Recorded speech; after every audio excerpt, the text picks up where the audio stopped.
Isa sa bokalista ng bandang Aegis na si Mercy Sunot, pumanaw na matapos nitong makipaglaban sa sakit na cancer. Nagluluksa ngayon ang buong OPM industry matapos pumanaw ngayong araw November 18 ang bokalista ng legendary OPM band ng Aegis na si Mercy Sunot sa edad nito na 48 years old. Ito ay kinumpirma ng bandang Aegis sa pamamagitan ng isang Facebook post kung saan ay sinabi ng banda na humarap at nakipaglaban sa sakit na cancer si Mercy Sunot, ngunit hindi na nga nito kinaya at ngayon ay natagpuan niya na ang kapayapaan sa piling ng Diyos. Inaalala din ng Aegis si Mercy Sunot bilang isang taong masayahin at isa sa talented na miyembro ng banda. Naging inspirasyon din daw umano sa marami si Mercy Sunot lalo na sa kanyang mga tagahanga. Ayon sa Aegis ay hindi din matatawaran ang dedikasyon ni Mercy sa pagtatanghal na patuloy nilang babaunin sa kanilang mga alaala. Matatandaan na nito lamang din nakaraan isang araw bago pumanaw ang bokalistang si Mercy Sunot ay nanghingi pa ito ng tulong at dasal sa kanyang mga taga-suporta. Narito naman panuurin natin ang masasayang alaala na iniwan ni Mercy Sunot. Hello mga higala. Tapos na yung surgery ko sa lungs. Pero biglang nahirapan ako huminga. So, dinala ako sa ICU. Tapos ayun, may tubig pala yun, may inflammation ng lungs ko. So, ginagawa na nila ng paraan. So, pag-steroids ang pinainom sa akin na doktor para sa inflammation. So, ngayon, pag-pray na ako guys, please. Pag-pray na ako matatapos ito, pagsubok ito.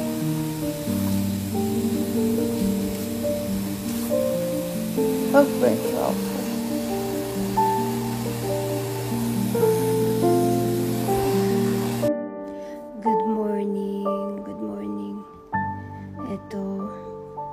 Appointment ako ngayon. So, once a month akong nagpapa-lab draws.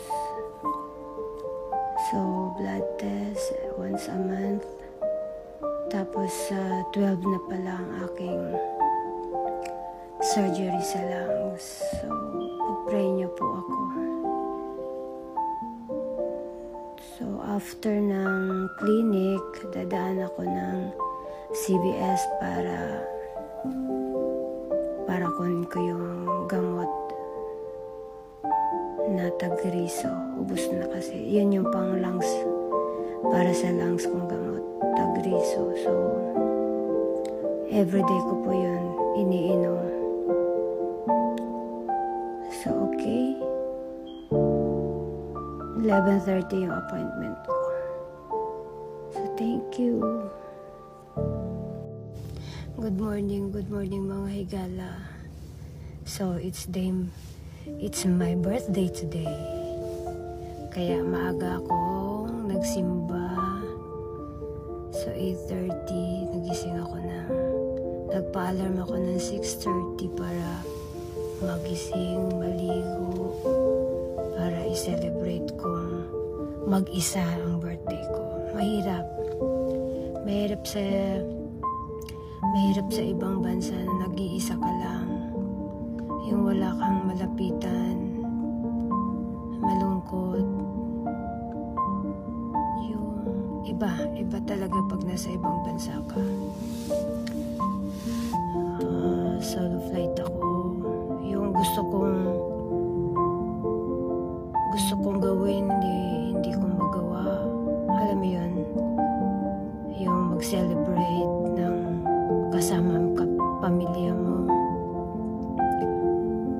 Hindi ko magawa. Iba pa rin talaga sa Pilipinas. Ngayon, napagtanto ko na mas masaya sa Pilipinas kaysa dito. Pero no choice ako dahil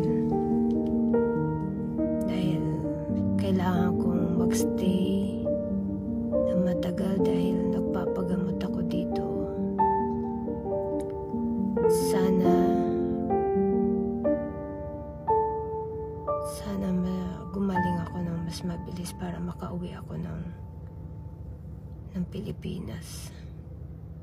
Okay, mga higala. So, ngayon, start ko ng i-upload yung anong nangyayari sa akin. Nangyayari dito sa US. Hirap. Hirap. Ang masasabi ko, one word, malungkot. Yun lang. Good morning. Nandito ko sa Eden Hospital. Meron akong schedule ngayon for MRI sa breast. So, 7:30 aking schedule. So, waiting na ako. Tinagin. Tapos na ako mag-check-in. So, yan.